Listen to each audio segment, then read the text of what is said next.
Hey, this is Brett the Hitman Hart, and you're listening to the Smacked Raw podcast.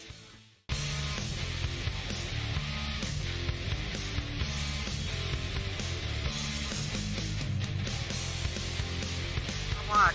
Okay, well, has this always been a thing? Where have I been? Hey, what's going on, you guys? Welcome to the Smackdown recap, brought to you by the Smackdown podcast. I am your host, Katie Bay, and if you've been listening to us for a while, you will know that I am not Kyle Tyson, who usually does our Smackdown recap. Personal things came up. You guys are probably going to get very sick of me in the next few days. I apologize in advance, but we gotta help each other out. I gotta step up. I gotta do what I gotta do. But typically, you can find us live on twitch.tv/puttingyouover. We live stream every Monday, Wednesday, Friday, and this upcoming Sunday, we will do Survivor Series. We will do the recap. It's going to be me and somebody. We're not sure who yet. You guys are just gonna have to stick around and find out.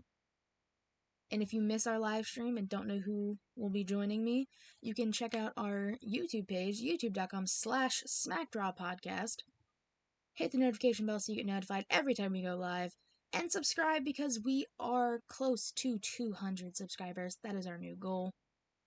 We will highly appreciate if you subscribe. If you're one of those people who like to listen to your podcast, we have the audio form up on basically every podcast platform you can think of. We're on it. Give it a download if you listen. Again, we greatly appreciate it. Also, we are the exclusive recap for Wrestling News World. It's the little icon over there.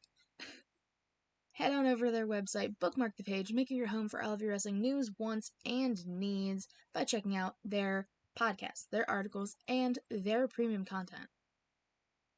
And before I start talking about SmackDown, please help support us not only by doing the usual like, comment, share, subscribe, but heading over to our Patreon, patreon.com/SmackDrawPodcast. You can get a variety of stickers, early access to our pre-recorded YouTube videos. You can submit a video question or video hot take that'll be featured either on the podcast or on the UWO show. And if you join the $25 tier, not only do you get all of the things I just mentioned, but you get a month of advertising, whether that be your Twitch, your YouTube, whatever it is you do. We will advertise you for a month on the podcast, and you get awesome Smacked Raw podcast shirts like I finally have. That's also one of the reasons I'm doing the SmackDown one myself, is so I can display my blue shirt that I finally have. I can't give Kyle crap anymore. So Kyle, if you are listening to this or watching this, you probably aren't, but that's okay. Thank you for sending my shirt. And like I said, if you guys want an awesome shirt like mine, you just have to pay $25. Alright, enough shilling, enough talking about all of the fun things you can get on our Patreon. Let's talk about SmackDown. Now, it was the go-home show for Survivor Series. Obviously, it's going to be pretty good. Before this, SmackDown's men and women's team did not have full teams yet. Like, they were incomplete. Now, it happens. Like, the men still needed one, and the women needed two. But I will talk about how those teams came to be, finally, during this recap. So we start things off with the Street Profits. And by the way, I'm just going to point this out now. These are Kyle's notes. Things happened rather quickly, so these are Kyle's notes. I'm going to do the best I can to go over them, pointing them out. So, we start things off with the Street Profits in the new Champions Lounge, talking about Survivor Series and The Undertaker, and right on cue, Big E pops up behind the table with a sombrero. Listen, I love Big E, and the chemistry that Big E has with the Profits, it's great. They're talking about who's gonna win between the New Day and Street Profits, And Big E kind of drops a bomb, and he's like, "Well, the New Day are here," and as if it was a perfect transition, unlike I'm able to do today, it leads us to the New Day making their way to the ring, basically talking about how they're going to leave these Street Profits dead men. And Kofi's like, no, like, I'm not trying to kill them. Like, what's going on? And Xavier's like, no, like, this is my transition to talk about The Undertaker. And they both do, like, the classic Taker sit-up with, like, the eyes.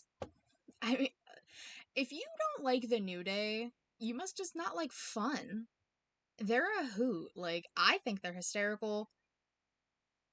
And, like, multiple New Day segments a week, I'm in. And so Sami Zayn comes out. He's all mad, talking about how nobody's really, like, acknowledging him as Intercontinental Champion, which a lot of people seem to forget that he is Intercontinental Champion, because nobody wants to talk about it for some reason. Like, it's a prestigious title that Sami Zayn is holding, but it doesn't get any recognition. It's kind of sad, actually. And he's kind of just mad and jealous that the New Day are here when they're not even on Smackdown anymore. And then King Corbin also comes out, and he's like, you guys don't even need to be here. Xavier keeps pointing out that he wants King Corbin's crown, because if you follow Xavier on Up Up Down Down, he wants to be King of the Ring so bad. Like, it's his dream to be King of the Ring. So they're all bickering, and then out comes Bobby Roode and Dolph Ziggler, aka Rudolph. They're still mad that New Day and Profits just did the very cordial title swap, and how they lost their title opportunity. And the New Day are just like, well, you guys want to be champs, you guys want a shot, why don't you two take on Sami Zayn and King Corbin? Trying to set up a match that the winners will get a shot at the Raw titles. And it looks like it's coming to fruition until Rudolph attacks until Rudolph attacks the New Day, and the Street Profits come out for the save. Now, the big thing here was, where was Big E? Like, why didn't Big E come out for the save? He's not doing anything. He's the one who told us that New Day were going to be here. So, like, what's going on? So that ensues a 8-man tag match. Not a lot to talk about. Sami Zayn is kind of refusing to tag in. There was accidental contact between Kofi and Montez, kind of doing some tension on that side between the champs. But eventually, Sami Zayn is forced to tag in, and he takes the pin from Montez, hitting another beautiful and glorious, no pun intended, frog splash. And that ends with the New Day and Profits kind of holding up their titles, being like, listen, we're gonna win. Oh no, we're gonna win. Kind of just trying to show each other up. I'm excited for this match for Survivor Series, especially because Profits and New Day are amazing. I don't know who said it before. We've probably said it on the podcast before. But this has the potential to be New Day Usos, like, kind of chemistry, if they do it right. Which, knowing the 4 men, they will. So after that, Daniel Bryan, who is making his return after his brutal beatdown by Jey Uso, he's being interviewed, and Sami Zayn is seen coming from the ring, being all mad, like, I wasn't tagged in, that doesn't count, you know, typical things. And Sami Zayn starts going off on Daniel Bryan, and a lot of people pop for this. While Sami Zayn is in Daniel Bryan's face, he slowly pulls up his mask, and, like, Daniel Bryan's a gem. It's subtle things like that, it just makes it work. And he eventually shoves Sami Zayn to the ground, and startled, Sami Zayn's like, well, this isn't over. I'm sorry. So he runs away, and Daniel continues his interview, basically saying, we get a recap of Jey Uso beating him down. Daniel Bryan believes that it wasn't personal and that he was listening to the quote devil on his shoulder, that being his cousin Roman Reigns, tribal chief, whatever you want to call him, head of the table. He has a plethora of nicknames. And you can see that Daniel Bryan is fired up and he's ready for his match against Jay later in the night. After that, we get to see Adam Pearce, what does Kyle call him? The unofficial GM of Raw and SmackDown. I don't know if that's actually what he calls him, but that's what I'm gonna say. He's talking to somebody we don't know at the time. He's saying, okay, well, you've showed that you got tenacity, you bounce back, whatever. You're gonna have the final spot on Team SmackDown for the men's team. And a lot of people were like, oh my god, it's Big E, until they pan over and it's Otis. And after Otis is like, thank you so much, Chad Gable, everyone loves Chad Gable, comes out and he's like, you did it. Like, this was all you. And like, you released your alpha, I believe is what he said. And honestly, I like the pairing of Chad Gable and Otis. It gives Chad Gable something to do, and it's trying to make Otis, I don't even want to say relevant again, but I mean, it helps make Otis more relatable, maybe? I might be thinking too much on this. Please ignore me. And as Adam Pearce is turning away, Natalya comes up and she's like, so you can just give someone a spot for the team. Why can't I be on the team? And he goes on to say, well, I can dictate one member for the team, which I'll get into why he's wrong in a second. He says, I can dictate one person for the team, like I can pick, and he chose Bayley to be the fourth member of the SmackDown women's team for Survivor Series. And if Natty still wants a shot, she has a match following this against Tamina. Now here's why Adam Pearce is wrong for saying he can only pick one person. On Raw, we saw Mandy Rose and Dana Brooke get taken out. Mandy Rose with an injury, Dana Brooke getting her shit wrecked by Reckoning. Again, the puns. I apologize. And then he just goes on to say in an interview later in the night that Lacey Evans and Peyton Royce are taking their spots. You could have had one match, one triple threat, or one type of match to just dictate one of them, but no, you chose two. So him saying he can only choose one person, it's a lie. I think he just didn't want Natalya on the team. If I'm gonna be honest. This match was her third opportunity to join Team SmackDown. But luckily for her, with the help of a sharpshooter and Bianca Belair and Bayley, who is deeming herself captain, they're on commentary. Natalya wins with the sharpshooter, tapping out Tamina. And afterwards, the match was maybe 2 minutes long. It was not long at all. There was really not much to talk about besides her using the sharpshooter to win. After the match, Bayley hops up on the commentary table. She's all happy. She's all excited. And she comes into the ring, and she's trying to get Bianca to come in. She's waving the Riot Squad to come in, too. And they kind of just celebrate. Because they finally, 2 days before Survivor Series, they finally have a full SmackDown women's team. And on another reason I like doing recaps the next day or the day after the show, Bayley put on social media that she told all the girls to do their best natty pose, which is why they all kind of look like that, and she was surprised they listened. I don't know if that's actually true, but thinking about that picture of the 5 of them, it makes a lot of sense. And Bayley's just something else, I tell you what. And she's captain, or she's deeming herself captain, even though Bianca Belair is kind of just like, no, I don't think you are. And let me just talk about Bianca real quick. I'm gonna go on a little tangent.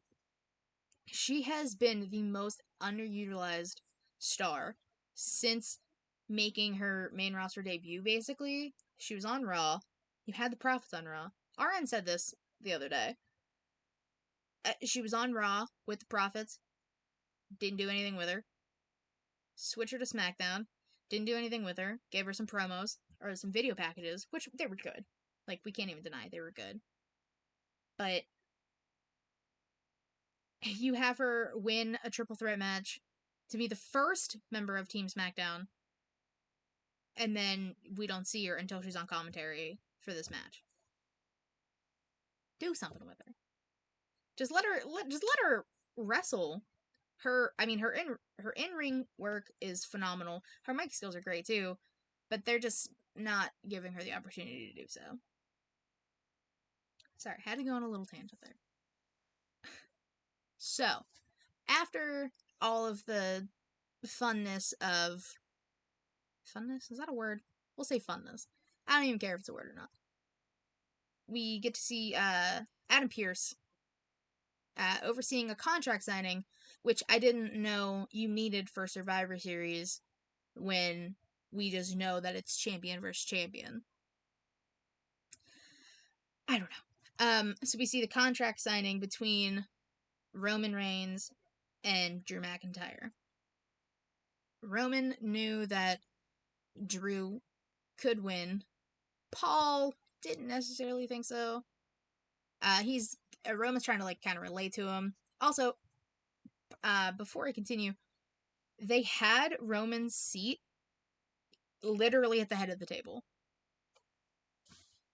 Genius. It's so good. The little details in Roman's character and everything with him, it's so good. He tells Roman to, Drew, sorry. Drew hopes that Roman isn't underestimating him. And Roman's kind of just like, well, you should probably enjoy your last 2 days of peace before war. And only the council advises the tribal chief. Oh, okay. I see what Kyle said there. Okay, again, these aren't my notes. Drew advises Roman to enjoy his last 2 days of peace before war. And Roman says only the council advises the tribal chief, which I'm assuming is Paul Heyman. And then Roman kind of just pops off. He's like, you're the secondary champ. They only use you when I'm not available. And you'll look back and love me for these lessons, and I'll love you right back because you'll always be my favorite number 2. Like, damn. Okay, Roman. Murdered the man. My god.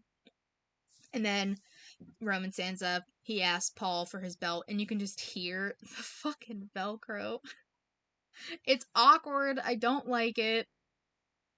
Everyone was just like, yeah, we can hear the Velcro. It's very loud. It's very aggressive, actually. And that we kind of just leave off with that. So we get to see these two brutal men go to war on Sunday, which I'm very excited about.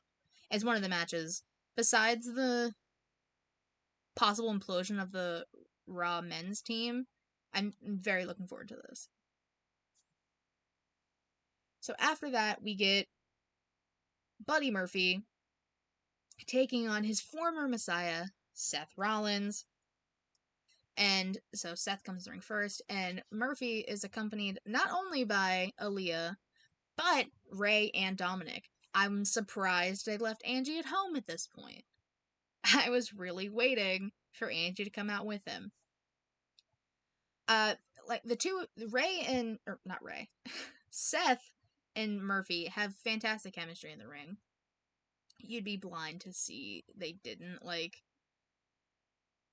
The two of them are great. I think the first match they had, the two of them, was a little better, but this one did more storytelling.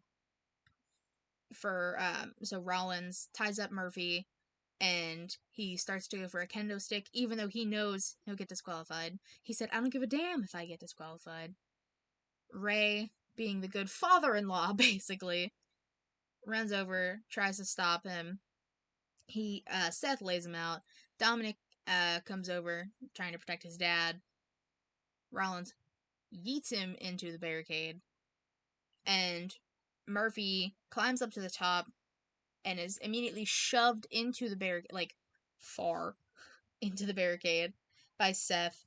And it looks like Seth is kind of gonna go after Aaliyah. Like, he teased it a little bit. And she's walking backwards, and she slips on her heel. And then it goes into a commercial, like, after that. Like, Seth is just, like, looking at her with, like, evil eyes. And then they go to a commercial. Like, what? Why? Why would you do that? I kind of got mad. I was like, that would have been a perfect time for a picture-in-picture, even though I despise those. But then I could have seen what happened. But after that, we get... It literally goes right back to the action. We get a nice back and forth between the two of them. Like, Seth hits the buckle bomb. He tries to go for the curb stomp a few times. Murphy hits him with a big knee. People were calling it the B trigger, which I'm hoping that just means for Buddy, because, like, it's a damn good V trigger. I tell you that.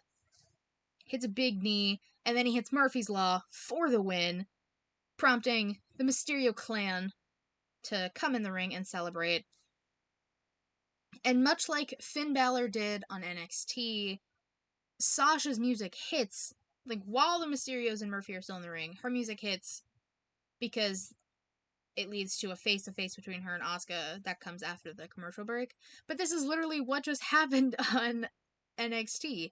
Io was walking up the ramp with her belt, and then Finn just appeared in the ring.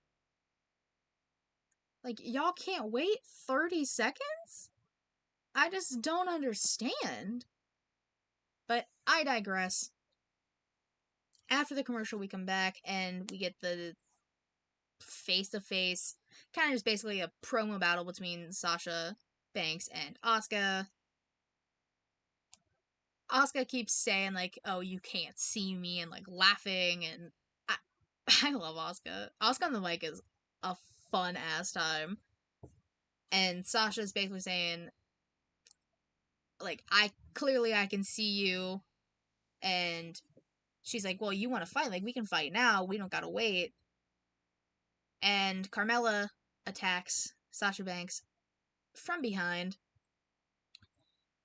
beats her down, cleanly beats her down. Asuka minds her own damn business, stands in the ring, kind of just, like, looking at what just happened, while Carmella's repeatedly saying, you're not ready for me, you gotta watch your back, or I told you you should watch your back. Kind of gets her in the tree of woe, and super kicks the shit out of her face. It looked brutal. But it basically, Carmella's still just attacking Sasha Banks, saying, listen, I'm here, I'm coming for your title, stop ignoring me. I don't know, what do you guys think about this whole Sasha Carmella situation? I kind of like it. I am excited to see when they finally have a match, instead of just Carmella repeatedly beating her down. I'm excited for it, because this new Carmella, which is kind of like the old Carmella, except maybe more aggressive. I don't know, now she's untouchable, I think is the word they keep using for her. I don't know. All I know is that I am actually excited for the feud that'll come out of this. But we'll just have to see what SmackDown does with it. But SmackDown's good with that stuff, so I'll give them credit now, because it's probably going to be good. So, leading up to the main event, Jay Uso gets the quote-unquote green light by his cousin to do an interview, because Kayla's like, am I allowed to interview you? Which, damn, bold, Kayla, bold. You can't defend yourself, sweetie. She got real sassy with him, and I love it. And he's like, well, I'm gonna go wrestle Daniel Bryan. Like, he's super aggressive with his promo. Much like the match, we expected nothing less from these two. The match was brutal. lots of kidney shots by Uso to Bryan. Like, they go through the commentary table. Not through it, but, like, kind of into it, I guess I should say. Uso's the whole time yelling, nothing personal at Daniel Bryan. And, like, Jay owns, like, 90% of this match. Like, super kicks and suplexes and everything. Like, Jay owns 90% of this match. But Bryan being the... I'm trying to think of the word. I can't think of it. A fantastic babyface. He is very resilient. I think that's what I was looking for. A very resilient babyface. As Uso goes up for the splash, Bryan gets his knees up, and he rolls up Jay for the win, prompting Jay Uso to look very, very pissed off on the side of the ring. But, I mean, what is this going to do for SmackDown's chances on Sunday? Because you had Seth Rollins losing, he's on the men's team. You had Jay Uso losing, he's on the men's team.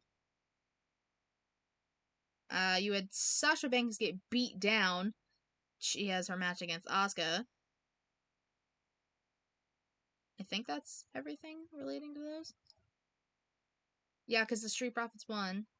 So, I wonder what that does to Team SmackDown's chances on Sunday. Now, obviously, I will not give my predictions now. That will be later. That video will be going up today. It's going to be just a short predictions recap, as we usually do. Like I said, I'm doing a lot of this on the fly, using the help of my Smackdown family, and Kev and RN, obviously. So, this upcoming week is going to be different, but, like I said earlier, you guys may or may not get sick of me. I apologize in advance. And I'll just leave you with a few questions before I sign off. Do you think Otis being on Team SmackDown was the right choice?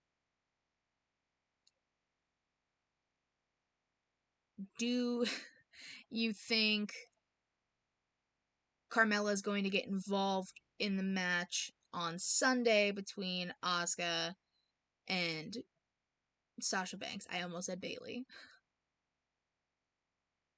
Will we see the implosion of the Raw team for the men's side or the women's? The Raw teams are very problematic. But I will leave my predictions and my guesses for the predictions episode. I just want to say thank you guys again for watching. Again, this will be up on our YouTube page, youtube.com/SmackDrawPodcast. Comment below what you thought of SmackDown. And you can even drop your predictions there if you want. If you guys have any ideas as what's going to happen with Team SmackDown on Sunday. And until then, thank you guys for watching. I apologize if you're gonna get so sick of me, but I do what I can. Y'all have a good one. See ya.